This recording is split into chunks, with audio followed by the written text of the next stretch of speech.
Boa noite, minha gente.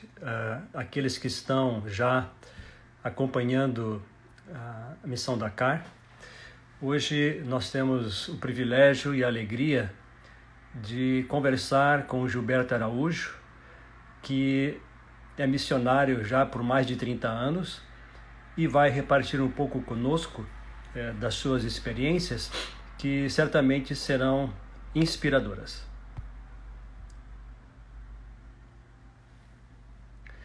Já ele está entrando e vamos então começar a conversar.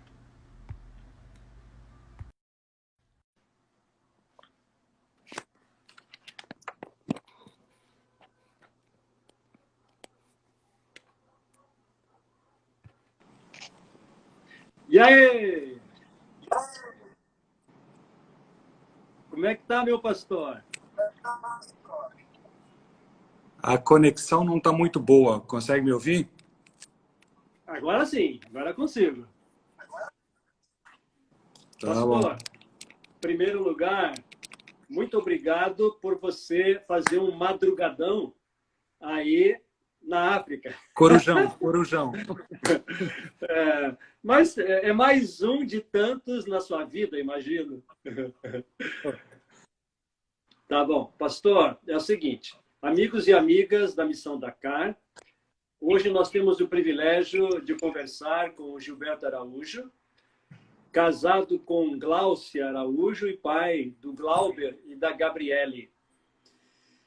Hoje eu estava anotando alguns dados, Gilberto, e eu me lembro da Gláucia. Se não me falha a memória, ela é de Dourados, Mato Grosso do Sul. Isso. Então, Isso. nós tínhamos um grupo lá que cantava lá com a nossa amiga nossa lá no MASP, e ela fazia parte também. E vocês eram do ensino médio naquela época. E, enfim, estamos nos encontrando aqui muitos anos depois para falar de missão. Minha gente, Gilberto Araújo é bacharel em teologia, mestre em religião, ambos pelo NASP. Ele também tem um doutorado em ministry pela Andrews University dos Estados Unidos da América. Como nós temos anunciado já há vários dias, Gilberto Araújo tem mais de 30 anos de missão, sendo 30 na África, também no Oriente Médio. E nós aqui estamos para trocar ideias, entendeu? Para termos, na verdade, conhecimento da sua carreira missionária. Gilberto, como chegou para você o convite para ser missionário em Cabo Verde? Essa é uma história interessante, porque eu sempre tive o sonho de ser missionário, desde criança. Eu me lembro que meu pai ensinava no antigo IAC, que hoje chama-se IASP, ou UNASP Campus 3, e naquela época tinha um programa dos jovens, né? E naquela época não chamava Culto Jovem ou JA, era Liga.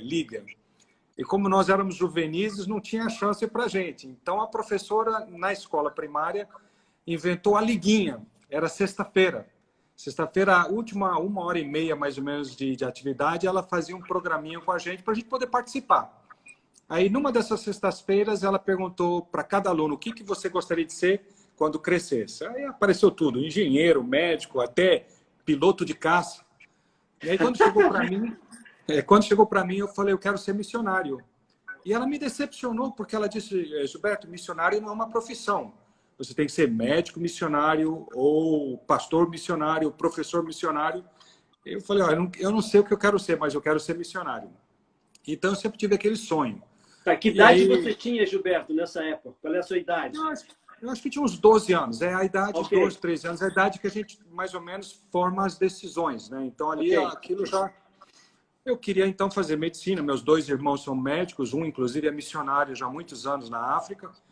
Mas, 2 meses antes de nos formarmos no ensino médio, numa sexta-feira à noite, na igreja ali do UNASP, o pastor Boger estava pregando sobre Samuel.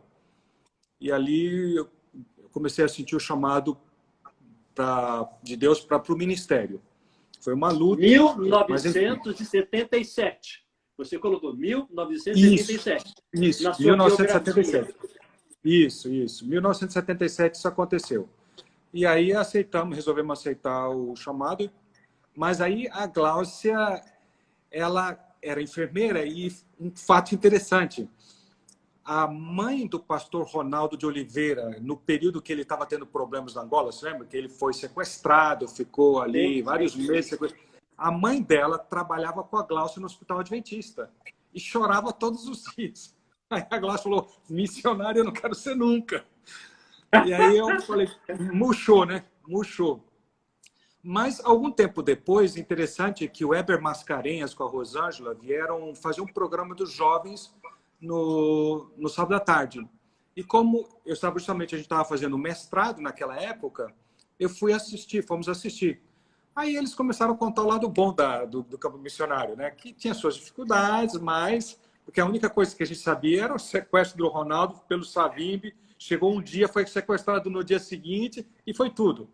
Aí ela falou, olha, se for assim, eu até que vou. Isso foi em 86. Aí não deu outra, né? Não deu outra. Quando veio as reuniões da Conferência Geral no Rio de Janeiro, eu tinha trabalhado com o pastor Casaca, Simeão Casaca, em Moema. Meu primeiro ano foi para ser pastor assistente dos jovens em Moema. E trabalhei com o pastor Simeão Casaca, que foi por muitos anos o presidente da União da Angola. Com a guerra, em 75, ele teve que vir para o Brasil. E aí ele também metia na cabeça da gente aquele negócio de ser missionário, né? Inclusive o Ronaldo, eu substituí depois o Ronaldo. Ronaldo, Djalma e depois eu. E o Casaca foi que fez a cabeça do Ronaldo para ir para a África, né? Então ele sempre estava colocando fogo na gente. Aí eu peguei no sábado à noite, peguei um ônibus e fui até o Rio de Janeiro. E ele me deu uma carta de recomendação para o antigo presidente da Euroáfrica, pastor Ludecher. Aí apresentei a carta, ele leu e ele falou para mim, olha, Gilberto, infelizmente, devido à guerra, nós não estamos mandando missionários de fala portuguesa para lugar nenhum. Aí quando eu já estava murchando, veio o mais. Com Deus sempre tem um mais, né? Ele falou, mais... E eu não sabia, a divisão na África tinha dividido em duas divisões agora. Ele falou, tem uma nova divisão que tem 2 países de língua portuguesa que não estão em guerra. Deixa eu te introduzir um indivíduo que trabalha lá e que pode te ajudar. Aí falou lá com o indivíduo, no período da pausa ele veio falar comigo, conversei com ele, e ele foi tomando nota, né, do meu nome, foi fazendo perguntas, o que eu fazia, o que não fazia, isso, aquilo, tudo mais. E depois de tomar tudo nota, era o pastor Ted Wilson. Ele era o secretário. Isso, ele era o secretário da divisão onde que eu estou hoje, que é a antiga divisão da África, divisão da África, isso. E Oceano Índico, divisão da África e Oceano Índico. E aí ele tomou os dados. Segundo o que ele me contou mais tarde, isso foi em outubro. Saindo dali, ele foi para Abidjan, veio para cá, Abidjan, onde que agora a gente mora, né? E dali foi para Dakar, porque a sede da União do Sahel era em Dakar. E eles estavam justamente quando ele chegou um dia depois, às vezes eles não chegam no dia que começa, o assunto que eles estavam discutindo na mesa era o chamado de um missionário para o Cabo Verde. O pastor Paulo Leitão era o presidente da missão do Cabo Verde. E o pastor Paulo Leitão tinha chamado algumas pessoas, eu não conhecia nessa época o pastor Paulo Leitão, ele tinha chamado algumas pessoas e essas pessoas que tinham dito que queriam ir, sabe? Muita gente no início, quando você... Olha, lembra de mim, olha, um dia se tem oportunidade. Na hora que você chama o cabra, ele foge, porque quando ele vê a realidade, aí... Então, todos eles tinham dado desculpa. E o pastor Paulo Leitão não tinha mais um nome. Aí o pastor Ted Wilson falou, mas eu tenho. Aí até surpreendeu, né? Porque geralmente...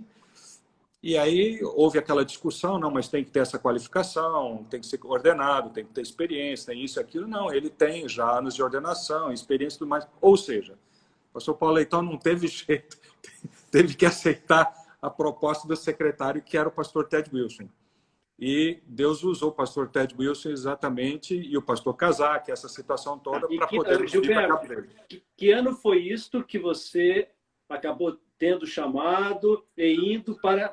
Você lembra do ano que foi para Cabo Verde? Sim. Isso foi rápido, inclusive, porque ele foi em outubro, novembro de 86, logo depois das reuniões de outonais da Conferência Geral, que ele foi e tomaram um voto. E no mês de fevereiro de 87, eu fui consultado. Dei a minha resposta positiva, recebemos o chamado em abril de 87, em julho de 87, estávamos no Cabo Verde. Então, questão de 6 meses, menos de 6 meses. Então, em julho de 87, eu acho que, se eu não me engano, 20 ou 22 de julho, chegamos em Cabo Verde. Ou seja, estamos completando 33 anos. 33 anos. Gilberto, 33 anos no campo missionário. Eu quero te fazer uma pergunta sobre Cabo Verde, por curiosidade minha e de quem está acompanhando.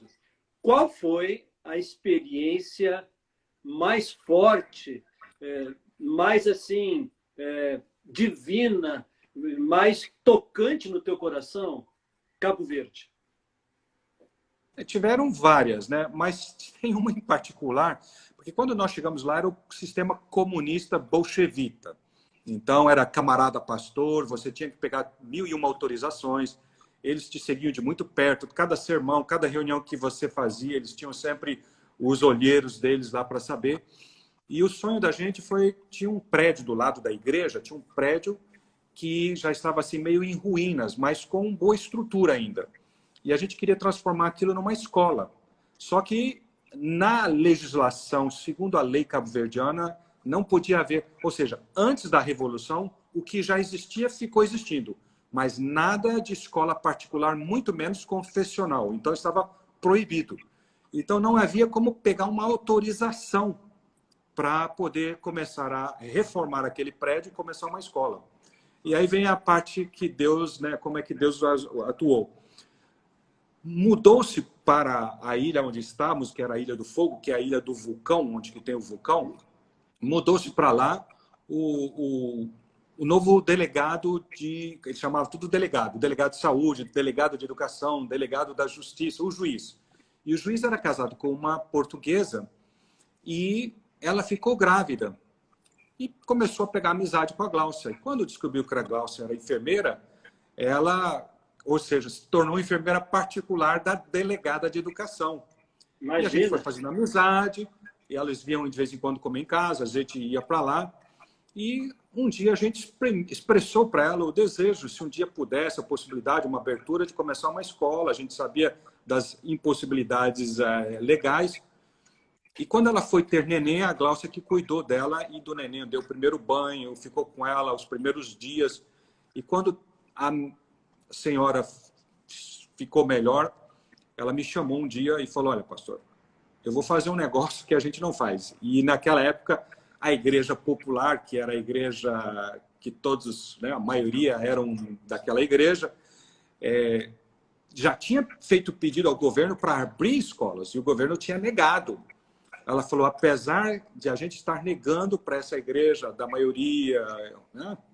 Eu não quero fazer propaganda para ninguém, mas devido à nossa amizade, eu vou autorizar você a abrir essa escola. E foi uma grande bênção, porque em um dia tivemos que fechar a escola, ou seja, tivemos as matrículas, né? Porque em questão de 2 horas e meia, 2 horas e meia, acabou tudo. Você tem muito mais experiência do que nós que estamos assistindo aqui de África, de missão. Agora, para nós, muitas vezes, aquilo que é digamos, uma coincidência, um fato inusitado, na verdade, é providência. Na verdade, providência divina. Conhecer a tua esposa, conhecê-la. Mas, muito bem, beleza. Então, daí, Gilberto, pelo seu histórico, você foi aprender francês no Togo. Correto? Isso. Bom, depois de mais ou menos 5, 6 anos depois do Cabo Verde, fomos então para o Togo aprender francês. Tá. E aí você colocou no seu histórico que você foi trabalhar em Burkina Faso, que é um país pequeno, pobre, também da África, né, onde se fala o francês. Por favor, que destaque você daria para o seu trabalho, a sua experiência em Burkina Faso durante 9 anos? É um período longo da sua vida, tá? Naquele país enfim, você teria algum destaque especial para dar, como o Museu agora de Cabo Verde? Não, ali no Burkina foi onde que eu aprendi o ministério, né? Porque ali vários fatores, ou seja, a gente via diariamente a mão de Deus agindo em favor de tudo. Por quê? Primeiro, a média de líderes da igreja que tinham passado lá era de 2 anos e meio. Devido, número um, à dificuldade, é um país onde que você acorda às 6 horas da manhã já está 40 graus. É considerado um dos 10 países mais pobres do mundo. Naquela época também a dificuldade, não, por exemplo, não tinha supermercado, não tinha, era muito difícil ali e Na capital, pessoas... Gilberto? Na capital, Gilberto, você está falando? Não, fora da capital, então não tinha nada. Então na capital a gente já agradecia que tinha luz elétrica. A água tivemos que tomar banho de caneca 12 anos, né? Porque não tinha força suficiente, então se quisesse tomar banho no chuveiro, tinha que encostar na parede para carregar a água. Mas ali é o seguinte, o país é de maioria muçulmana. Quando o presidente da União nos convidou para ir para lá, ele nos levou ir na casa dele para um almoço. E depois do almoço sentou lá e ele começou com a história dele. Olha, Gilberto, eu sei que vocês são da divisão sul-americana, do Brasil, vocês batizam bastante, a igreja lá crescendo. Aqui é diferente, no Burkina, o país, né, eles estavam com 180, 190 membros ali, é difícil, não é fácil, não fique desencorajado. E aí ele começou a me preparar para o negócio, né? E realmente, quando chegamos lá, a gente viu que a média de batismo por ano eram de 11, 12 pessoas. Não havia pastor nenhum ordenado, eu era tudo lá. Presidente, secretário, tesoureiro, departamental, minha esposa cuidava da contabilidade, nós tínhamos um guarda que ficava cuidando do portão e um obreiro bíblico na segunda maior cidade. E foi tudo. E aí ficar 9 anos ali, mas foi ali que Deus foi maravilhoso com a gente, porque ali Deus abriu as portas, a primeira coisa veio a missão global. Segundo, veio também alguns ministérios de apoio, como o Gospel Outreach e vários outros que nos ajudaram. Ali também tivemos a ajuda de um irmão da igreja nos Estados Unidos que nos apoiou 100% em tudo quanto era projeto que queríamos fazer. Então, veja, de 100 e poucos membros, passamos a mais de 1.000 membros em 9 anos, como resultado desse trabalho. Ou seja, cresceu 1000%, é isso? Bom, aí a matemática eu deixo para você. 100%, mas... 100% para 200, aí vai, sei lá, 1000%. Ou seja, mas ali, houve um crescimento expressivo, louvado seja o nome de Deus. E ali, então, foi que a gente conseguiu... trazíamos alguns jovens dos países vizinhos, porque aprendiam a língua mais fácil, preparávamos, equipávamos eles e colocávamos para trabalhar. E quando saímos, então, nós tínhamos na folha de pagamento da missão 116 nomes, 5 distritos, 5 escolas primárias, que hoje, inclusive, uma delas já é um liceu, né? Uma escola secundária também. Cada escola está com hoje 300, 400 alunos, eram 5. Nós chegamos lá, não tinha nada. Tinha uma igreja na capital e mais 8 igrejas no país. Quando saímos de lá, nós tínhamos 40, todas elas construídas. Escolas construídas também. Então, foi ali que realmente, a gente pode dizer, o nosso ministério floresceu pela graça divina, porque essas pessoas nos apoiaram 100%. A gente, lógico, a gente conta com o apoio de Deus, com o apoio do Espírito Santo, de pessoas, mas no final do dia, há necessidade de a gente ter também um apoio financeiro para que os projetos possam desenvolver, senão, então... Tínhamos ali mais ou menos 50 e tantos professores nas nossas escolas primárias, mais uns 40, 50 obreiros bíblicos. Fomos enviando jovens, à medida que o tempo foi passando, jovens para estudar teologia, por exemplo. Uma das histórias fantásticas, coisas por Deus mesmo. Um dia, a minha esposa, que era recepcionista, contadora, que era outra metade, eu era metade da missão. Era tudo. Yeah. Nem aí, 50%. Isso. Um dia ela chegou no escritório e falou, olha, tem um rapazinho aí perguntando o que é esse negócio de missão adventista. Porque ele estava andando aqui, passou na frente, viu aqui, então, a publicidade de entrada, missão adventista, entrou e quer saber. Bom, uma longa história para se tornar curta. Esse rapaz começou a receber estudos bíblicos com a gente. Ele estava terminando na universidade do governo um curso universitário de computação. Aí a gente precisava desesperadamente de obreiros locais. Aí propomos para ele se ele não gostaria de estudar, fazer também contabilidade. Inclusive, foi dos raros que teve experiências fantásticas com Deus na questão da guarda do sábado, porque muçulmano, país muçulmano, educação francesa, os franceses deixaram esse legado difícil da liberdade religiosa. Mas Burkina Faso é Constituição leiga ou Constituição Islâmica? Você tem ideia? Não, ele é leiga. Graças a Deus era leiga. Leiga, tá. Leiga. Isso possibilitava bastante a questão do trabalho. Você tinha que, tinha que cuidar com a... Você pode falar tinha que cuidar com a abordagem.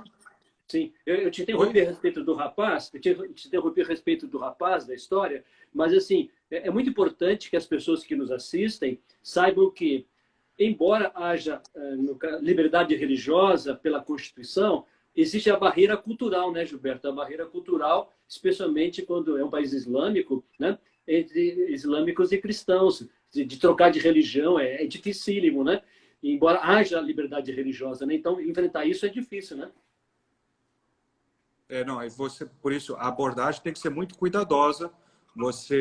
Inclusive, a gente fazia muita amizade com os líderes muçulmanos. Algumas vezes fazíamos atividades juntos com eles em relação aos jovens, para manter uma boa relação. Então, nunca ofendia a religião deles, o profeta deles, o livro deles. O que você fazia era apresentar o teu ensino bíblico. Mas, em resumo, esse rapaz... Fala. Você pode falar? Do rapaz. Então, esse rapaz, ele acabou, então, aceitando ir estudar no nosso colégio para fazer, então, a contabilidade para voltar para ser tesoureiro. O colégio gostou tanto dele que depois negociou no lugar dele, deram 4 bolsas de estudos, porque ele era um ótimo rapaz. Foi para a França, fez um PhD em computação e hoje ele tem uma pós-doutoramento. Pós-doutor. Ele pós-doutor, e ele é um dos nossos professores hoje, ali na Universidade AUA, que fica no Quênia. E tem um outro também de família muçulmana que hoje é professor na Andrews, que é o Sanu Boubacar, que também demos estudos bíblicos para ele, começou do zero, era de família muçulmana também, e Deus utilizou também. Então, hoje é uma alegria, a gente, mesmo na divisão aqui, 4 ou 5 dos que trabalham na divisão passaram conosco no Burkina, e tem, então, vários que foram... Deus permitiu para a gente, o tempo foi levando, a gente teve 9 anos para trabalhar e ver o resultado, e a gente vê hoje o resultado de tudo isso com pessoas, como eu disse, professores da Andrews, professores na nossa universidade, que é só para mestrado e doutorado aqui da África, no Quênia. Muitos são agora 2 ou 3, tem um ministerial, tem mais um na secretaria, tem a diretora dos jovens, das mulheres, tudo que hoje estão na divisão e que passaram com a gente graças a esse trabalho, onde não foi fácil, no começo foi difícil, mas Deus foi abrindo portas e pessoas foram chegando e pessoas foram colaborando e tivemos ajuda muito. Metade do meu tempo era dedicado a buscar recursos para implementar projetos na África, e isso foi uma grande bênção. E eu acho que você depois poderá nos falar um pouco, Nathanael, dos teus planos e dos seus projetos aí, porque a gente se identifica muito, a gente já passou por isso e sabe que não é fácil, mas quando Deus nos abençoa e as pessoas nos ajudam, as portas começam a se abrir nos campos mais difíceis e o resultado aparece, como eu falei, de 100 e poucos. Hoje eu acho que eles têm praticamente 3 mil membros ali no Burkina, mas quando saímos de lá tínhamos mais de 1.000 membros como resultado num país muçulmano, mas graças a Deus e o apoio que a gente recebeu de muitas pessoas. Gilberto, eu particularmente, hoje, nesse momento, sou muito grato a Deus por poder ouvir você. Tá? E acredito que quem está acompanhando, a inspiração. Amigo, você deu 30 anos para a África. Você saiu, foi para o Oriente Médio, certo? Mas veja, você podia estar muito bem com os filhos aqui no Brasil, certo? Curtindo os netos, mas você e a Gláucia decidiram permanecer na África. Você lembra aquele homem, David Livingstone? Gilberto, quando eu estava indo para Quelimane, lá em Moçambique, uma vez de ônibus, com um grupo de estudantes de teologia, a gente passou pelo rio Zambeze, de balsa, sabe? Gilberto, eu me emocionei tremendamente por ver o rio da história do David Livingstone, que passou por ali. Rapaz, você tem uma história semelhante. Você construiu do zero, praticamente, Burkina Faso, certo? E viu crescer. Então, eu ouvi na classe da Escola Sabatina de Francês do NASP, o pastor Paulo Leitão contando como começou o trabalho em Guiné-Bissau. Ele disse que não ia. Ele montou um time de futebol, que ensinava futebol para molecada. E hoje, um dos pupilos dele trabalha na União do Sahel, pastor Herculano, entendeu? Isso. O Gaspar também. Então, Gilberto, você tem uma história semelhante. Você conseguiu formar discípulos e fazer a igreja crescer. Louvado seja Deus, tá? Estamos muito felizes pela sua participação. Vamos avançar. De lá você foi para ser administrador de uma região maior, chamada União do Sahel. Você disse que era em Dakar, não é isso? Quanto tempo você esteve... Isso, quando o pastor... foi na União? Quando o pastor Paulo Leitão estava lá, era em Dakar, porque ele foi também presidente da União. Mas depois saiu, Mas aí mudou a sede para o Togo, para Lomé. Ok. Então você foi presidente no Togo. No Togo, isso. Naquela época, mas naquela época eram 11 países, né? Vinha da Mauritânia, que é um dos países, de todos os países que eu já visitei na minha vida, um dos países mais únicos e ímpares na sua cultura, na sua cosmovisão. É um negócio fora, e é uma república islâmica. Ali é uma diz na Constituição, diz assim, República Islâmica, e não tem choro. Não pode pregar evangelho lá, né? Não tem liberdade nenhuma, né? Não, foi o único país onde que eu cheguei, e olha, que com essa questão de viajando, tudo mais, só na África eu tenho aí mais ou menos conhecimento de uns 40 países. Ali foi o único país onde que eu cheguei no aeroporto e eles me revistaram de cima a baixo. E já tinham me advertido, você não pode levar 2 Bíblias, não pode levar 2 folhetos, não pode, senão você ou vai preso ou dali volta no mesmo avião e embora.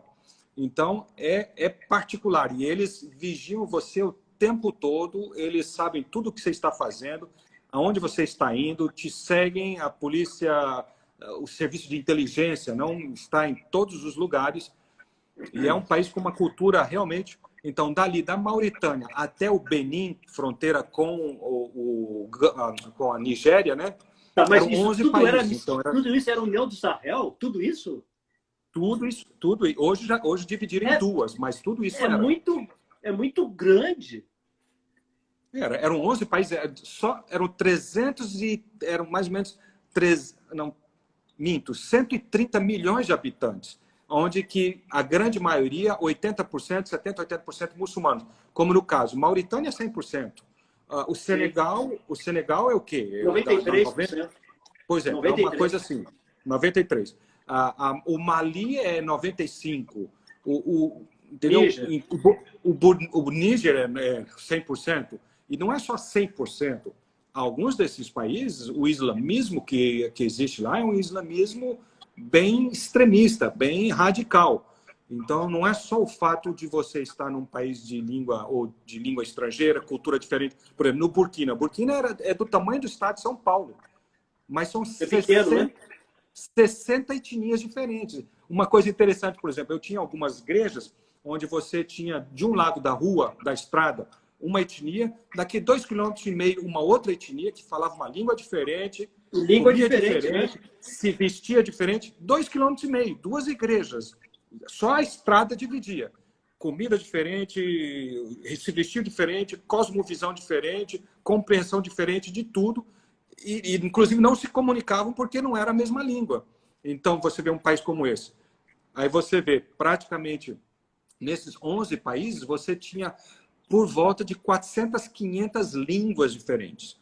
E tudo isso representa um grande desafio. E aí ficamos 4 anos na União do Sahel, ajudando nesses 11 países que vai Guiné-Bissau, aí tem também o Mali, o Burkina, o Niger, Benin, Togo, Guiné-Conakry, Costa do Marfim e assim por diante, né? Tá, Gilberto, é o seguinte, você foi presidente de uma área enorme, a União do Sahel, que é, no caso, subsaariana, né?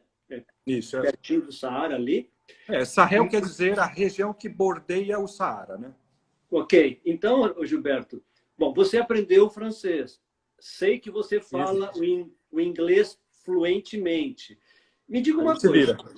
Para os jovens que estão nos atendendo, nos ouvindo, tá?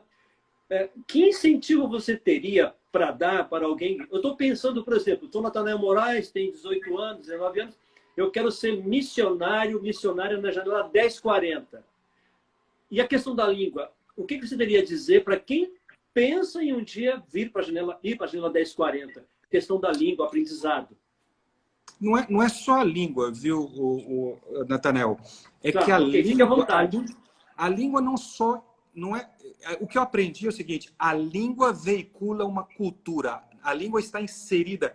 Então, quando você aprende uma língua, querendo ou não querendo, você começa a ser exposto a culturas diferentes. Então, hoje, eu diria, se você tem o sonho de ser missionário, faça uma experiência.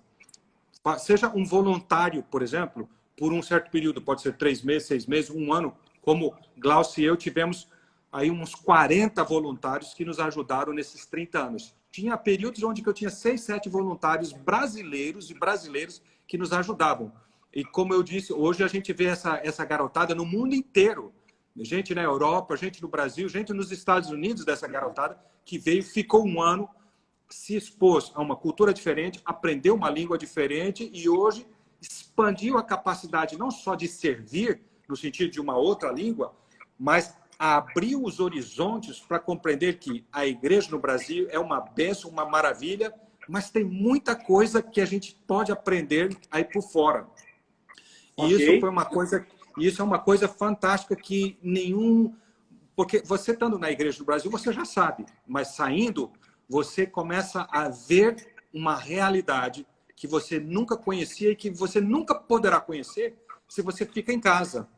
A internet é legal, nesse período de todo mundo dentro de casa é ótimo, estamos falando pela internet, mas se você quer realmente conhecer, tem que sair. Então, eu diria, hoje, por ser a língua internacional, universal, eu diria, aprenda o inglês. E o que é bonito no inglês, que eu aprendi, e que no Brasil eu sempre tenho falado para os brasileiros. Brasileiro, a gente tem mania muito de ser perfeccionista e gosta de ser gozador. Então, se o indivíduo não fala com aquele sotaque ou britânico ou americano direitinho, a gente... hoje em dia não existe mais inglês. Qual é o inglês correto? Você vem para a África, cada etnia tem um sotaque diferente. Aí você vai para a Índia, é um outro. Você vai para... E eu já estive em vários lugares que se fala inglês, não somente na África, na Austrália, Nova Zelândia e outros mais. E cada um... Mas é inglês, se fazem compreender. E é uma coisa que a gente aprende, não tenha vergonha. Abre a boca, fala, vai falar errado, vai falar coisa que o pessoal muitas vezes não vai entender. Mas quando você começa a fazer esse esforço, você vê o seguinte, que hoje em dia, no inglês, todo mundo faz um esforço para te compreender, para entender, e no final você acaba se comunicando. E hoje é a língua mais fácil de se aprender e é a língua internacional. Então eu diria, faça um esforço, aprenda o inglês. Vai fazer uma experiência de pelo menos, eu diria, pelo menos 1 ano como voluntário no campo missionário. E aí comece a amadurecer a ideia se você quer ser missionário para o resto da vida ou se você quer somente uma experiência. E tudo é válido, viu, Natanael? Eu tenho visto pessoas, por exemplo, agora com a Maranata aqui, a gente recebe centenas de pessoas que vêm aqui por 2 semanas. A gente pode pensar, mas 2 semanas já é alguma coisa, já muda, né, a mente, né? Já muda. Inclusive, é interessante, porque a Maranata já tem no seu ficheiro lá 80 mil pessoas que passaram como voluntários. E não conhecemos nenhuma história negativa no sentido, não ganhei nada. Sempre houve algo positivo, mudança de vida, mudança de visão. Volta, começa a servir, começa a se tornar um líder na igreja, começa a fazer coisas que não fazia antes, perde a vergonha de testemunhar, de falar de Cristo em todos os lugares. Então, seja 2 semanas, seja 1 mês, 3 meses, 1 ano, ou outros como a gente, aposente-se no campo missionário, mas existe muito para ser abençoado e eu não creio que ninguém nunca se arrependeu de fazer essa experiência. Então, eu diria, aprenda uma língua, se possível, inglês, porque hoje todo mundo se comunica em inglês.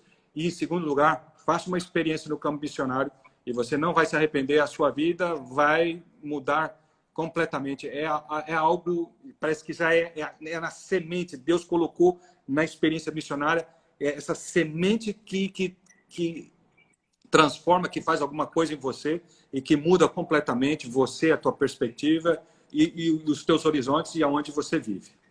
Beleza. Gilberto, nós já falamos então de uma sequência da sua carreira missionária.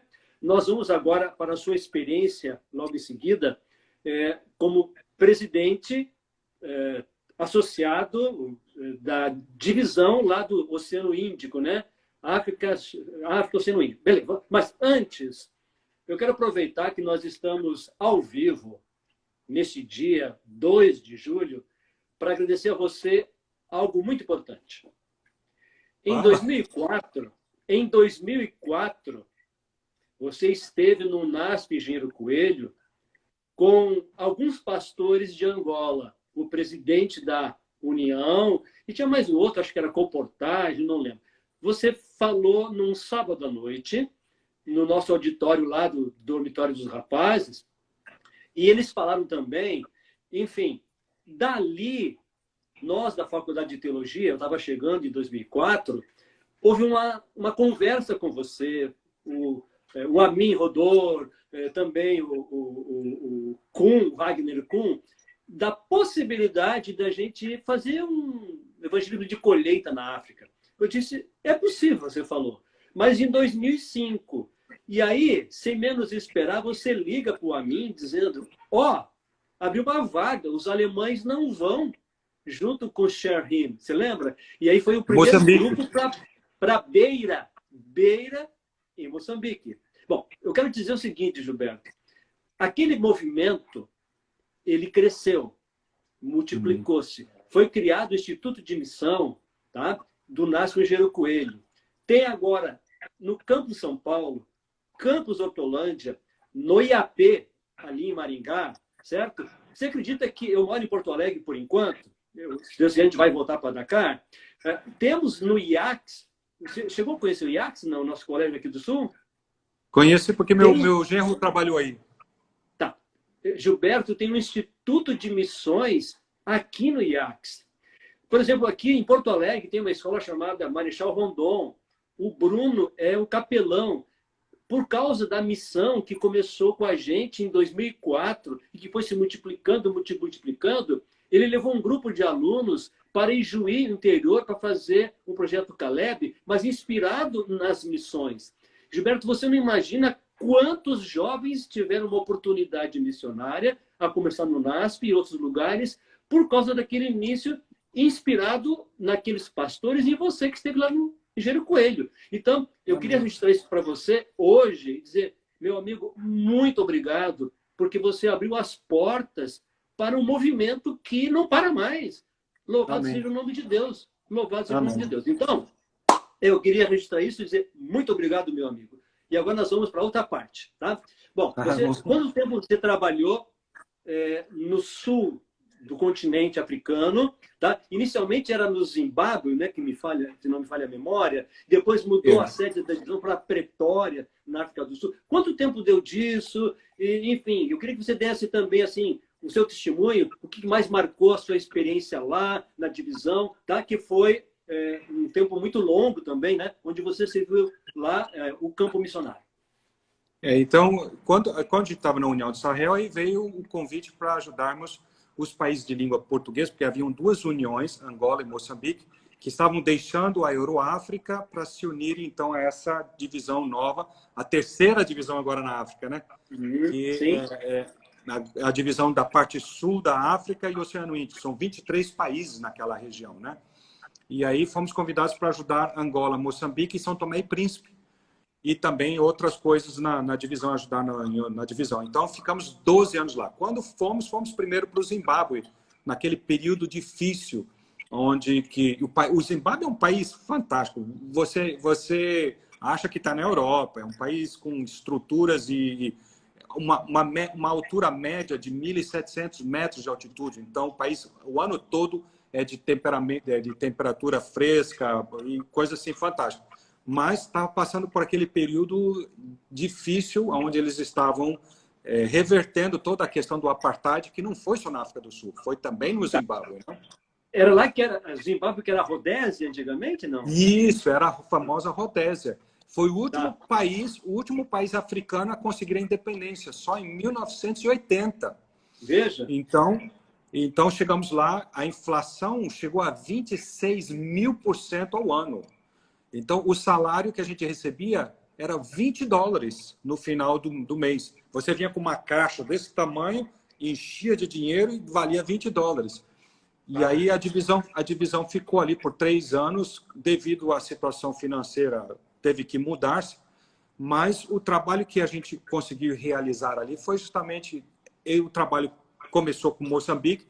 Uma das iniciativas foi exatamente essa, que Deus abriu as portas para a gente poder, devido ao que estávamos fazendo já na África do Oeste, entrando em contato, como eu te falei, metade do meu tempo era procurar organizações, pessoas que estavam dispostas a nos ajudar com imprimir estudos bíblicos, a nos ajudar com bíblias e construir escola, igreja, blá, blá, blá. A gente acabou entrando em relação com muitas dessas organizações e pessoas. Isso a gente usou para ajudar, então, primeiro em Moçambique, que era um país que tinha passado pela guerra, você conheceu lá tudo destruído, era uma dificuldade muito grande, a igreja estava recomeçando no seu recomeço, e Deus foi bom, porque aí Deus abriu as portas. Eu não conhecia todos esses detalhes que você acabou de falar, mas que o Amin Rodor, vocês foram nota 1000, aceitaram o desafio de vir lá, ficar mal acomodado naqueles lugares que a gente nem descreve, porque o pessoal não acredita, eu acho que a gente está querendo se fazer de coitadinho, né? Mas foi muito bom, porque foi crescendo. E aí também Deus nos abençoou que nós entramos em contato com a Maranata.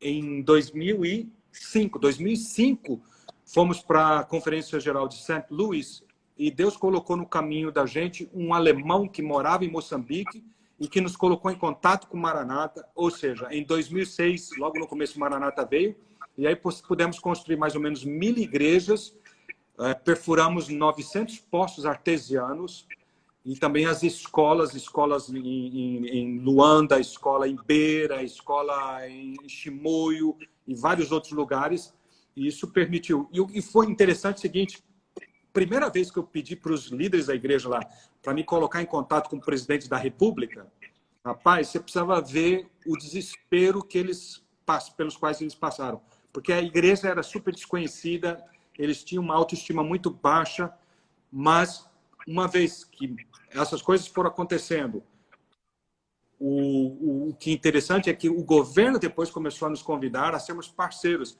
E uma das coisas, por exemplo, que aconteceu, quando o Bush iniciou aquele programa de luta contra a malária em Moçambique, com a esposa dele vindo, inclusive, para lançamento, qual foi a igreja que foi escolhida como parceira ideal e que deveria liderar o programa?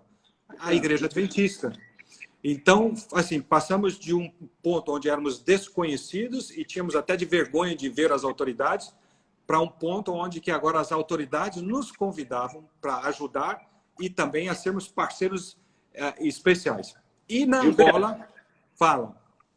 Eu quero fazer um breve relato para você, porque você trabalha com Maranata agora, não é isso? Você é o embaixador da Maranata, correto?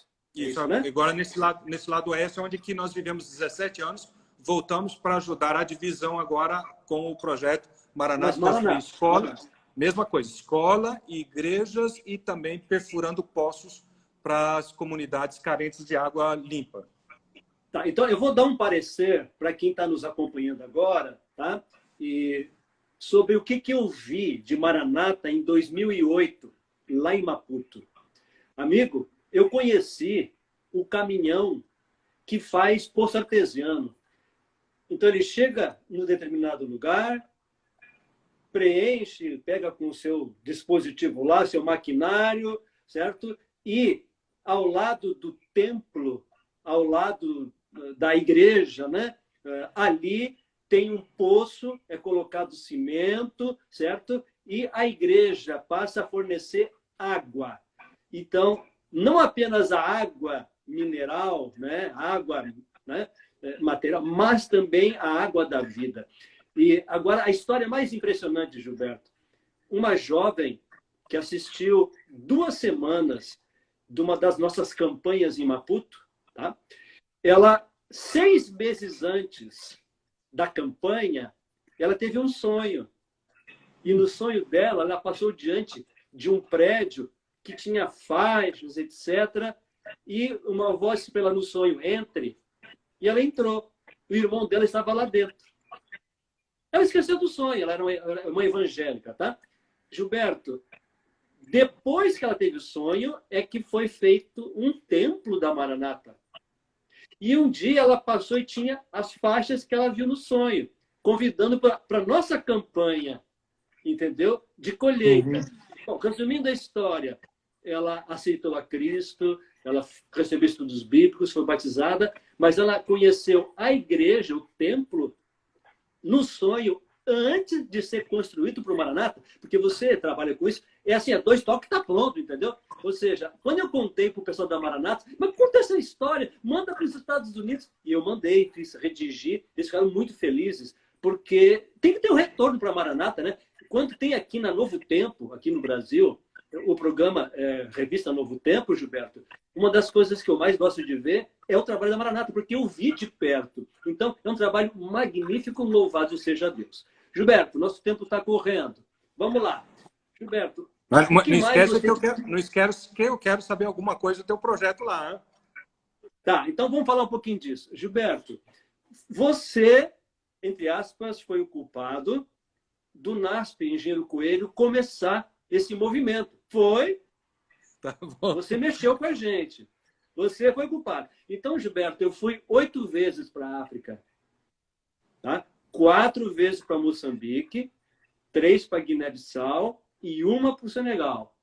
Então, Deus me mostrou, sabe, assim, na minha experiência, que há muito por fazer, especialmente na janela 1040.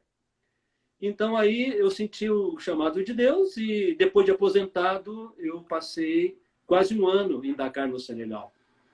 Então, diante da necessidade, Gilberto, a gente voltou, aquele e eu, para fazer uma campanha. Veja, no domingo que vem, agora, dia 5, nós vamos lançar a seguinte campanha, Gilberto. Para fazer o quê? Nós queremos um centro de influência em Dakar, com consultório médico, dentário, escola de línguas, alfabetização de adultos, vacinação de crianças, no bairro Grand Yoff, não sei se você vai lembrar disso, Grand Yoff, em Dakar. Queremos terminar, Gilberto, a escola que foi levantada, mas não tem dinheiro para acabar. Então, nós queremos isso. E também queremos reativar a clínica de Niaguis, que fica no sul do Senegal. Então, é um projeto bem ambicioso, sabe? Que a gente... Bom, nós precisamos, Gilberto, de R$1.500.000. Então, no domingo que vem, nós vamos lançar a campanha, tá? 150 mil doadores, cada um dando R$10. Certo? Então, nós esperamos que Deus toque corações para que o nosso sonho se concretize e nós voltemos. E um dos nossos entrevistados foi o presidente da missão do Níger, tá? O Trindade, o pastor Trindade. Gilberto, posteriormente, Deus nos dando essa graça, o candidato próximo seria o Níger, de ter um centro de influência. Ou seja, nós queremos dedicar mais tempo, levar jovens missionários, capacitar jovens lá também, Gilberto, para outros países daquela região. Então, é isso que nós desejamos, entende? E outra coisa interessante, viu, Natanael? Muitas pessoas, quando ouvem falar de Maranata, acham que Maranata, assim, é uma organização onde que pessoas muito ricas doam. Eu não sei se você pegou esse plano da Maranata, eu não sei. Mas o grande trunfo da Maranata, o grande sucesso da Maranata chama-se a Igreja de $10. eles têm uma grande base de milhares de pessoas que todo mês dão $10. E, na realidade, os grandes doadores são poucos e são ocasionais. O grande trabalho de Maranata hoje, e Maranata já construiu mais de 11 mil igrejas, tá certo? É feita exatamente por esse grande grupo, milhares de pessoas que cada mês dá um pouquinho, $10. Então, lógico, R$10 não são $10, mas eu creio que esse é um plano que Deus certamente vai abençoar, porque, inclusive agora, vejo na questão dessa pandemia, Sim. por incrível que pareça, até segunda-feira passada, Maranata não sofreu nenhuma diminuição, muito pelo contrário, houve até um aumento nas doações. Por quê? Porque $10 não pesa no bolso de uma pessoa. E se a pessoa está passando por necessidades e perde o emprego, alguma coisa, $10 é uma coisa, $100 é outra. Então, para alguém no Brasil, R$10, por mais que ele esteja passando por um período difícil agora, a pessoa ainda se sente motivada a continuar doando. Então, o segredo deles é ter um grande número de pessoas dando o que podem, pequenos, e de vez em quando outras pessoas, nós não somos contra alguém que quer dar $10 mil, $100 mil, mas... Ninguém fica triste por isso. Mas o projeto realmente ele é baseado sobre esse princípio. É a chamada Igreja de $10. E é um grande número. E eu quero crer e vamos estar orando que Deus certamente vai te abençoar e vamos ver ainda muitas coisas acontecendo nisso aí. Tá. Gilberto, então veja só. A ideia ela começou assim. A minha filha é a Marla, casada com Daniel Littke. Você tem ideia, não? É o cantor. Eles estão na Espanha agora. Daniel Littke. 33 anos fora do Brasil. Tá por fora. Tá. Veja bem, eles são músicos. São músicos, tá? Minha filha é assim, pai, eles têm seguidores no Instagram. O Daniel tem 250 mil seguidores. Nossa. E a Marla tem 120 mil. Então, nós estamos, assim, explorando, entendeu? Esse público imenso que eles têm, uma influência, que o pessoal gosta dele, para lançar no domingo. Eles que vão entrevistar a gente e tal. Então, assim, nós queremos que se espalhe, como você falou, mas quem deu a ideia foi a Marla, foi a filha que deu. Tá? Porque eles já estão lá na Espanha como missionários. Eles estão lá em Sagunto e vão continuar lá. Então, eu fico feliz por você dar esse incentivo, Gilberto, e isso nos dá alegria, certo? Então, nós temos fé que Deus vai abençoar, viu, Gilberto? Que Deus vai nos dar essa graça e depois nós vamos continuar em outros lugares pela graça de Deus. Gilberto, por favor, você também trabalhou no Oriente Médio. O que você teria a dizer desses anos que você passou, foram 3 anos, você colocou no seu histórico lá Síria, Jordânia e mais 2 países. Quais eram os outros 2? Iraque, Síria, Jordânia e Líbano. Meu amigo, você esteve na Síria, naquele país ali do lado do Líbano? Chegou a passar por lá? Sim, e inclusive à noite, às vezes, a gente dormia no hotel e você tinha ali, por exemplo, eu me lembro uma noite, foram 60 bombardeamentos em volta inclusive a 300 metros do hotel caiu não é bomba, como é que chama isso em português? É tipo granadas, né? Um pouco mais forte. Mas, olha, é um país lindíssimo, um povo muito querido e cristão lá, apesar de sermos uma minoria, tem uma simpatia muito grande entre as pessoas. E tive a oportunidade de ver ali a Rua Direita, onde Paulo, né? Lembra toda a história bíblica? Cara. Pois é. Legal. Eles inclusive têm um lugar lá que dizem que a cabeça de João Batista está justamente enterrado ali numa grande mesquita. Então tem toda uma tradição cristã muçulmana ali, mas a ADRA é famosa ali. O governo, inclusive, no período que estávamos por lá, por exemplo, falamos com 3 ministros e ainda o presidente, não da Cruz Vermelha, mas daquele... os muçulmanos, eles têm a substituição, é o chamado a estrela crescente, né? Que substitui a cruz, porque eles não podem ter cruz, né? Então é a chamada a estrela, lua crescente, e falamos com eles todos, e todos dando um testemunho fantástico da igreja, da ADRA e tudo mais, por aquilo que eles estão fazendo. para ajudar a reconstruir o país. Na Porque nós Síria. estamos Na Síria. na Síria. Na Síria. Ô, Gilberto, então que notícia... Você dá uma notícia muito boa para a gente, em saber assim, ó, o que é o cerne, o coração do Evangelho? É servir, né? Servir os necessitados, servir com amor. Então, a ADRA também faz um trabalho maravilhoso. Louvado seja Também, Deus, né? nesses países, tem vários países, né? Apesar da ADRA aqui e ali ter algumas vezes algum testemunho que não são positivos, mas existem lugares onde que eles fazem um trabalho, como é o caso, por exemplo, na Síria, no Líbano também, eles tinham um trabalho muito bom. E então temos também brasileiros ali, por exemplo, da Jordânia nós temos pelo menos 3 famílias brasileiras que estão fazendo um trabalho fantástico. Um deles, inclusive, conseguiu entrar num mestrado na Universidade Islâmica para fazer estudos islâmicos. É o único cristão que faz estudos islâmicos nessa universidade. E, então, Deus está abençoando muito essas pessoas. Então, dessa maneira... Escuta essa. Você foi o líder, o responsável por aquela região lá. Faz 4 semanas que eu entrevistei, no teu lugar aí, tá? O Rodrigo Assi, certo, que trabalhou na Jordânia. Isso. Sabe o que ele fez? Sabe o que ele fez? Ele pediu para um jovem muçulmano traduzir no sábado de manhã as mensagens dele. Uhum. Tu acredita que o camarada, depois, quase um ano, aproximou-se do Rodrigo e disse assim: Rodrigo, apreciei muito traduzir para você. Eu aceitei a Jesus Cristo como meu salvador pessoal. Eu fiquei sabendo dessa história. Você ficou sabendo? Ficou sabendo. Uhum. Não é maravilhoso, Gilberto? A gente aqui no Brasil, a gente gosta de ver resultados, mas Jesus Cristo, né, teria vindo por um só, né, Gilberto? Por um. É a parábola da ovelha perdida, né? Bom, Gilberto, nós estamos nos encaminhando para a conclusão, tá? Eu queria agora que você dissesse assim para nós, Gilberto, um dos versos bíblicos que toca o coração do Gilberto Araújo, como missionário há 33 anos. Vai. É a questão do que foi dito por Deus para Josué. Não te mandei eu?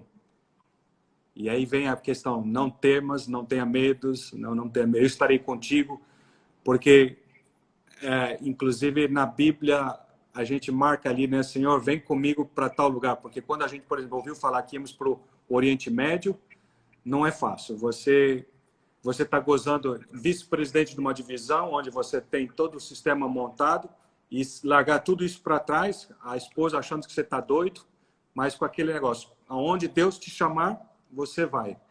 E aí chega nesses momentos onde esses versos trazem um conforto, não? Onde Deus diz, aonde os teus pés ali pisarão, eu te darei este lugar como herança, como não? E foi ali, através dessas coisas, que Deus tem nos abençoado. E olha, uma coisa interessante, só para dar um ânimo no pessoal.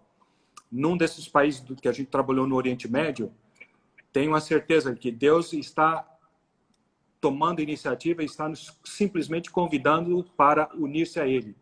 Existem grupos secretos que já aceitaram a Cristo, que foram batizados em segredo e que estão seguindo a Cristo e que esperando a oportunidade de um dia sair em aberto.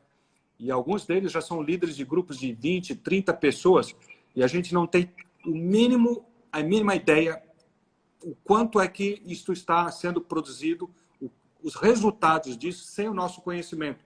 Outro dia, inclusive, um desses líderes desapareceu pela polícia inteligência, sumiu com ele, a gente não sabe onde está, oramos por ele, justamente pelo impacto que isso já está causando na comunidade e sendo espalhado em todos os lugares a mensagem adventista, e a gente não tem mais ideia porque perdemos o contato, não podemos entrar em contato com eles por causa do risco de vida, mas Deus levando essa mensagem. Amém. Gilberto, nós temos 37 segundos. Nós sempre pedimos para o missionário com quem conversamos, frase. Já pegamos o verso bíblico, agora frase que você gostaria de deixar com quem nos assiste. Vai lá. Se você não é um missionário, você é um campo missionário. Tá bom, Gilberto. Muito obrigado. Você está madrugando aí na Côte d'Ivoire, em Côte d'Ivoire. Obrigado pelo seu carinho e atenção. Que Deus abençoe o teu ministério com a tua esposa na continuidade Amém. do campo missionário. Muito Amém. bom. Foi um grande prazer. Um abraço.